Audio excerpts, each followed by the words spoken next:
Hi, everyone. My name is Dana, and this is episode 25 of the Ask a Question show, the show in which you ask a question about any type of narcissistic or otherwise abusive or toxic relationship or situation. And I, along with the rest of the audience here, will do our very best to help answer it. Our goal is to give you the feedback and the support that you need so that you can move forward in getting the clarity, the closure, and the healing that you so deserve.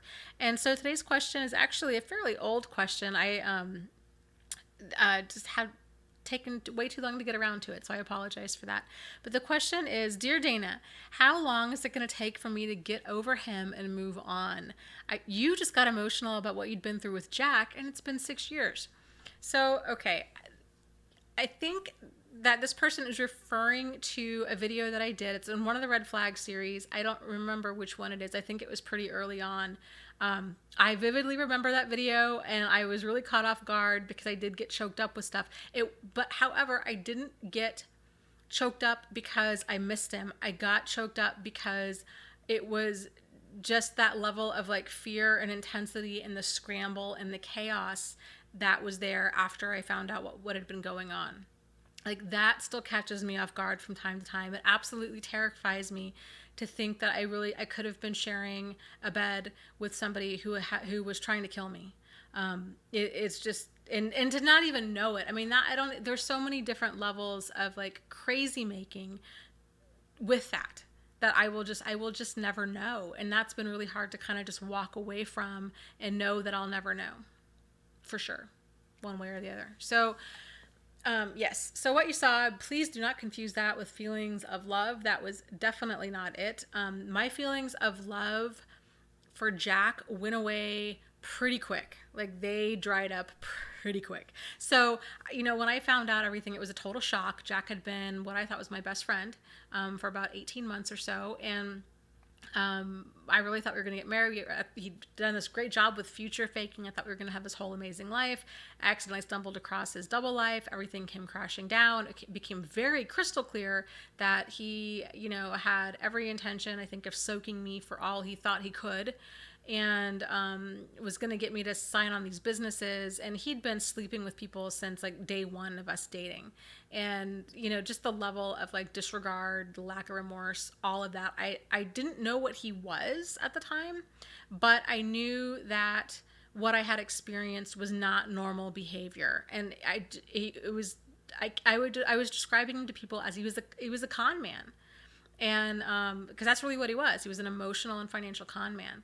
So I really got choked up, just the fear that he could have been trying to potentially kill me, and like what his intentions really were. That's what choked me up. But those feelings of love, once I really got crystal clear with who he was, it was pretty easy for me to like separate those feelings. There was still definitely like a time, a while where I mourned the loss of the life that I had. I absolutely loved my life. We lived in this really funky house out in the middle. It was like on 20 acres, surrounded by 200 acres. It was off the grid. It was really this like amazing experience. There was a pack of wild horses that would run through the property, and it was just amazing. And I miss that, and I missed who I thought he was, and I missed the connection that I thought we had. But I had to reframe in my mind whenever I had those feelings of nostalgia kicking up of Dana. You don't love him. You love who you thought he was.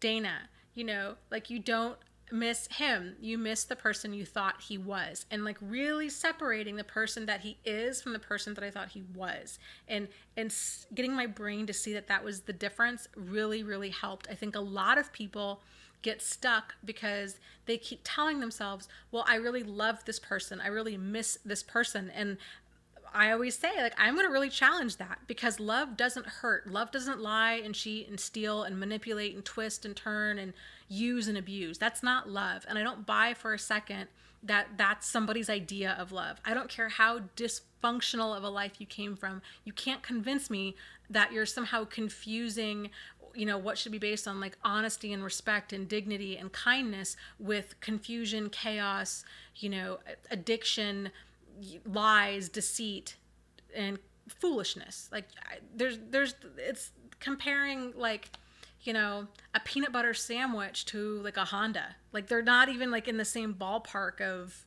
things, right? So it helps to get clear. And then I would also encourage you, so if you're doing that, if you're saying like, I really love this person, I really miss this person, to reframe that in your mind and to tell yourself, no, love is kindness, it's compassion, it's dignity, it's respect. Like these feelings that I have for this person aren't that. So therefore, it can't be love. I do feel this intense connection to this person, but it's because I have feelings for them that have been misplaced.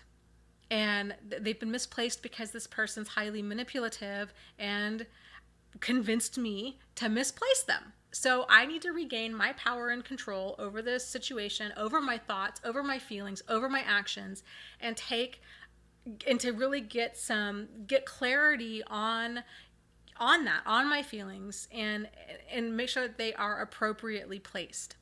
Making sure that I, am loving people that have loving behavior, and that I know how to demonstrate loving behavior to them, right? That I am, that trust is being earned by people and I'm not just blindly giving it. Or, just stuff like that, that you're respecting, yourself and those kinds of things. So just kind of getting clear with that really, really helped me. I also made that list. I talked about it in another video that really helped, of the whole, like, for when you miss him. And so in that list, I'd put down like bullet points of, everything that I had found that was incredibly painful. Like the more painful, the better. Like write this list so it hurts. And so when you go to read it, whenever you miss him or whoever, her or whoever the person is, and the whole goal with this list is to evoke intense amounts of pain. So it kind of slaps you awake, and it wakes you up out of that nostalgia of, oh, there were good times and how great this person was. So you remember, no, yeah, there might have been good times. That's fine. All of this is totally deal breaker behavior. And you have to really screen for and make judgments based on deal breaker behavior, because that's what's going to destroy your life. Right? So that, and then also you asked about how long does it normally take to kind of move forward. I think for most people, it's about 18 to 24 months with those feelings of, the kind of PTSD kind of feelings. That's what I've heard. And I would say that that's probably pretty accurate. That's what I experienced. It's what a lot of people, hundreds of people that I've talked to, have also experienced. So, but a lot of it's what you do during that time. It's not just the time itself. So I would say get really busy, get your focus and attention off of this person, get busy on building an amazing life for yourself. That's like hugely helpful. And just start getting healthy things around you. I made a vision board during this time of kind of my ultimate life, this amazing life that I was hell-bent on having, and was putting pictures up and words, and I was surrounding myself by all of this like really positive feedback. I was watching a lot of comedies. I wasn't, like entertaining really any feelings that I had of, I was trying to like not focus on the sadness and the grief. I knew it was going to pass. It just takes a while for your heart to catch up with your head, and to just be really kind to yourself during that. What you went through was incredibly traumatic. A lot of people don't understand. That's kind of victimizing in its own way. But I will say you will get over this person. The more, it's like a wound can't heal if you keep touching it. And so a lot of people, they're like, well, how come I'm not moving forward? How come I'm not getting any healing? And it's like, but then you find out, well, they're still having kind of contact with them, or they've got like a house full of this person's stuff still, or there's all these reminders there. And, again, that's really hard to move forward when they're still in your life. So trying to kind of clean out your environment, make it your own environment. If you can't afford to get rid of if everything was really commingled, if you can't afford to get rid of like a whole house full of furniture, and I get it, you can do little things. You can have friends over and have kind of like a change the energy party where you rearrange the furniture and you try to fill up the house with like good times and good memories to kind of overwrite the bad. I also did a thing. I was feeling so like alone and unloved. It was really awful. I ended up moving into this rental property that I had that was trashed. It was like this terrible, like awful experience. But I designated the color red as my reminder color that I loved me. Like that somebody needed to love me and that I was going to be that for me. And so when I would get out of the shower, and it sounds so silly, but I would wrap myself in a red towel, and it was like my way of giving myself a hug because I needed that. I really just didn't have anybody at that time in my life. It was so incredibly low. So, you know, building an amazing life for yourself, just staying busy, filling your life and your brain with positivity, don't feeding into negative, avoiding negativity at all costs, making an effort when you're going out with friends. This is kind of why it helps to make new friends, to go to like meetup.com and stuff, because if you're around new people, you're not going to be talking about your ex. And kind of the more we're talking about a lot of that, the more, in some ways it's really good. It can be therapeutic, but it can also kind of keep us stuck. So kind of being mindful of that and trying to think about, is this really therapeutic, or am I like making things worse by talking about this? Like, where am I in the healing process? And kind of what do you need? I mean, do you to kind of figure it out for you? Like, what is your locus of your control, right? Like your own power and control. Tell you, what does your guidance system say that you need right now in order to move forward?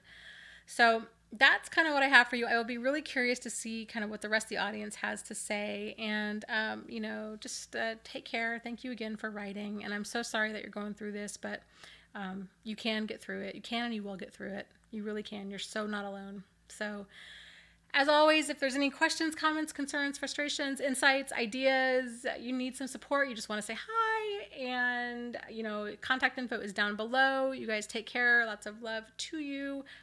You're not alone. You are not crazy, and you really can heal. You can move forward. You can have an amazing life. Take care. Lots of love to you. Good night.